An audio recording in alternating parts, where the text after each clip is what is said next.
ভাবে আমি ব্রোকলি বানাই সেটা আজ তোমাদের সাথে শেয়ার করব। তো কড়াইয়ে নিয়েছি সর্ষের তেল, এখানে আমি ডুমো ডুমো করে কেটে রেখেছি আলু, সেগুলো একটু ভেজে নেব। অন্যদিকে নিয়েছি ব্রোকলিগুলো কেটে নিয়েছি। এবার এর মধ্যে দিয়ে দেবো 1.5 চামচ বেসন, 1/2 চামচ চালের গুঁড়ো, হলুদ গুঁড়ো, জিরের গুঁড়ো, ধনের গুঁড়ো, আর দেবো স্বাদ মতো লবণ। সামান্য একটু জল দিয়ে ভালো করে মেখে নেব। তারপর এদিকে আমার আলুগুলো ভাজা হয়ে গেছে, আলুগুলো তুলে রেখে নেব।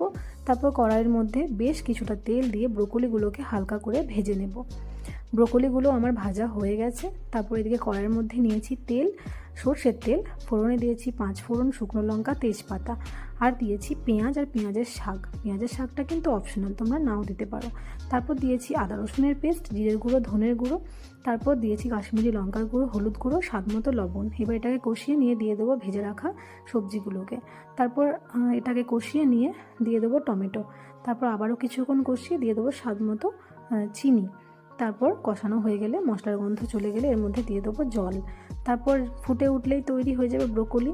এই স্বাদটা কিন্তু একেবারে অন্যরকম।